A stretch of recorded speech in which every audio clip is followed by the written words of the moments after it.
par ailleurs. Si vous êtes monté par ailleurs, vous êtes un voleur et un brigand. Même si ça fait 20 ans, même si ça fait 50 ans. Quand on pose parfois la question à quelqu'un, il répond, c'est nous qui avons amené l'évangile dans ce pays. On dit, comment vous êtes entré dans cette affaire? Vraiment, c'est nous qui avons amené l'évangile. C'est pas ça la question. On n'a pas dit qui a amené l'évangile. C'est vous qui appelez ça évangile. On est en train de vous poser la question, comment vous êtes entré dans l'église? Et si vous balbutiez, vous n'êtes pas entré là-dedans. Il faut expliquer. Comment? Adverbe de manière. Quelle a été la procédure? Quel a été le matériel utilisé? Avez-vous escaladé ou pas? Et là maintenant, ça nous pose un double problème. Quel est le double problème? C'est celui qui vous a amené. Parce qu'on n'arrive pas dans cette affaire seul. On a dit qu'on ne vient pas là par une vision. Ou on ne vient pas en lisant la Bible. Donc, ce qui fait que c'est lui qui vous a amené. S'il est aveugle, ça veut dire qu'il a escaladé. Alors, s'il a escaladé, lui, il ne peut pas escalader et vous faire passer par la porte. Non, non, non, non, non. Il ne peut que vous aimer, il ne peut que vous aimer comme il s'aime lui-même. Donc, s'il est passé par la porte, il vous amènera par la porte. Mais s'il n'est pas passé par la porte, et qu'il est monté par ailleurs, certainement, lui-même, il vous a fait monter. Donc, si vous êtes 1000 ou 100 000 dedans, et que c'est lui qui vous conduit, et lui, il avait escaladé, c'est que vous tous, vous avez escaladé. Alors, disons que vous avez oublié celui qui vous a amené. Et vous ne savez même plus comment vous êtes arrivé dans cette affaire, parce que c'est depuis. Ok, c'est pas grave. Maintenant, nous allons nous souvenir de la dernière personne que vous avez amenée.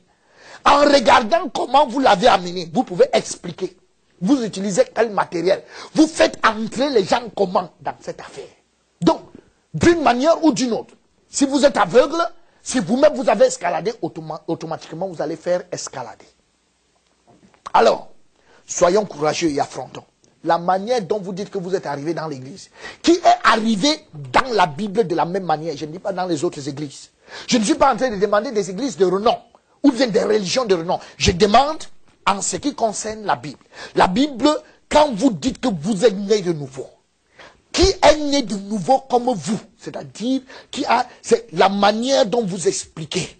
Il y a qui ressemble à votre naissance. S'il n'y a personne, donc ça veut dire que vous n'êtes jamais entré dans cette affaire.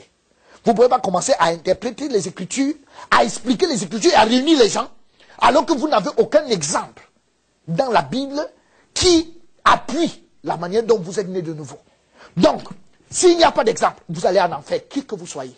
Peu importe le temps que vous avez déjà fait dans cette affaire, peu importe le titre que vous portez, intimidez les gens, amenez les gens, priez pour eux et qu'ils soient guéris, et vous irez tous en enfer, vous et tous ceux qui vous suivent.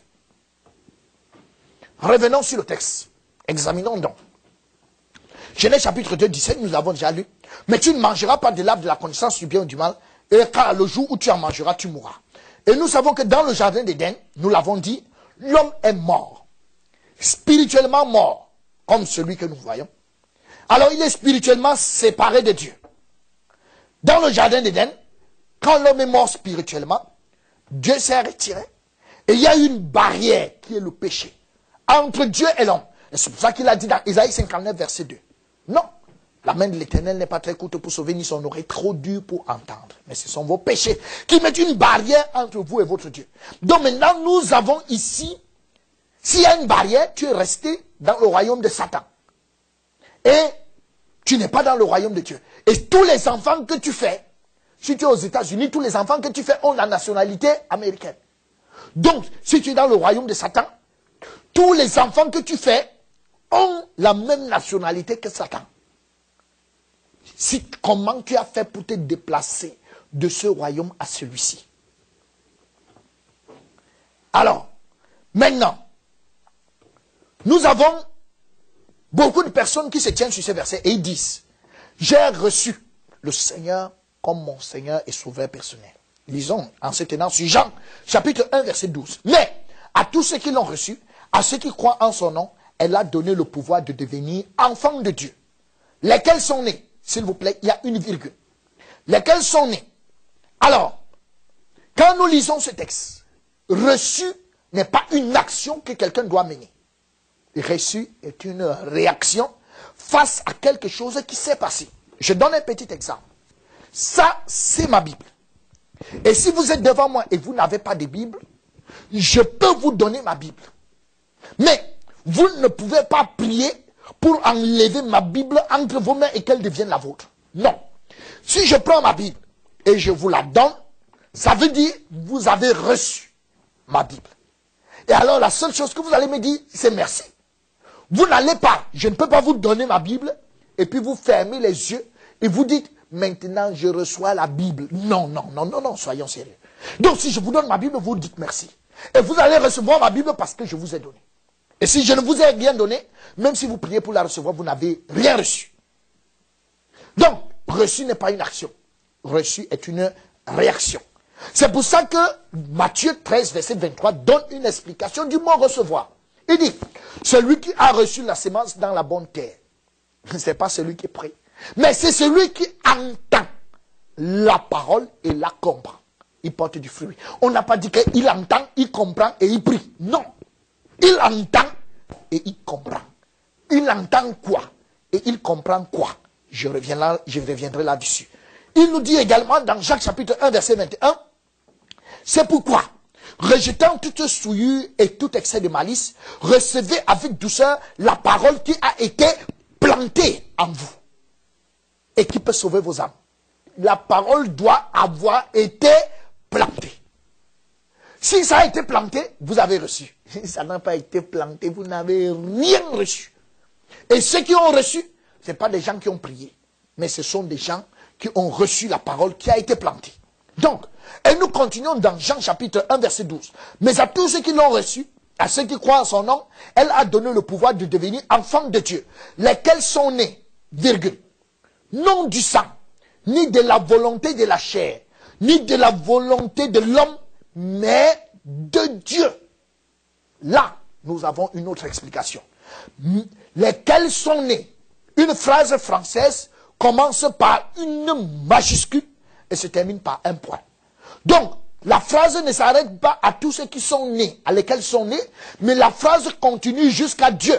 Donc, elle commence dans le verset 12 de Jean chapitre 1 et s'achève dans le verset 13. Et là maintenant, nous avons une virgule. Et la virgule en grammaire marque une juxtaposition. Ça veut dire, la phrase qui vient explique mieux la phrase qui a été énoncée. Et nous allons voir la phrase qui vient. Elle est Jean 1,13. Il dit, lesquels sont nés. Donc pour expliquer reçu. Il dit, lesquels sont nés. Non du sang. C'est-à-dire, un père et une mère nés de nouveau ne donnent pas un enfant né de nouveau. Maintenant, ni de la volonté de la chair.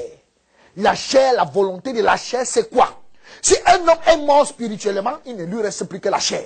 Et on entend des gens qui disent, j'ai décidé de devenir enfant de Dieu. J'ai décidé de donner ma vie. J'ai décidé de recevoir Jésus. J'ai décidé de commencer à aller à l'église. Qu'est-ce qui a décidé? La chair.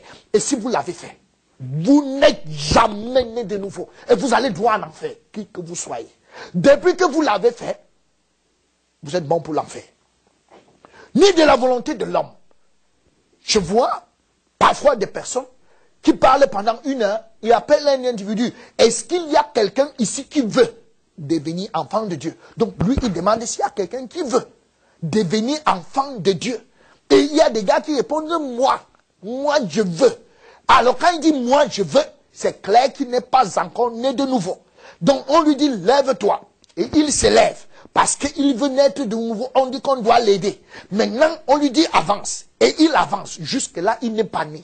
Et quand il arrive devant, on lui dit, il n'est pas encore né, lève les mains. Il lève les mains et on lui dit, prie après moi. Donc il va naître par la prière. Ce n'est pas biblique. Et ça n'a jamais été biblique. Et ça ne sera jamais biblique. Même si tout le monde le fait. C'est clair qu'il y a erreur. Et si vous l'avez fait, ou bien si on vous a fait faire ça. Donc même si la semaine dernière, ou bien hier, ou ce matin, vous avez conduit quelqu'un au Seigneur de cette manière, entre guillemets, conduire au Seigneur, en lui disant, répète après moi, vous l'avez trompé parce qu'on vous a trompé et vous finirez en enfer. Regardons ça plus clair. Nous avons ce monsieur, il n'est pas sauvé, son esprit est mort. Et on lui dit, tu veux aller au ciel? Il répond oui. On lui dit de prier avec le chapelet. Comment peut-il prier alors que son esprit est mort? Non, il est mort. Donc Dieu ne l'écoute pas. Isaïe 59, verset 2. Alors, s'il le fait, L'esprit, c'est la volonté de la chair.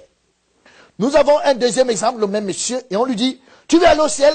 On lui dit, fais beaucoup de pénitences et fais aussi beaucoup de sacrifices et de dons. Qu'est-ce qui fait les dons? C'est la chair. L'esprit est mort. Donc tout ce qui fait là,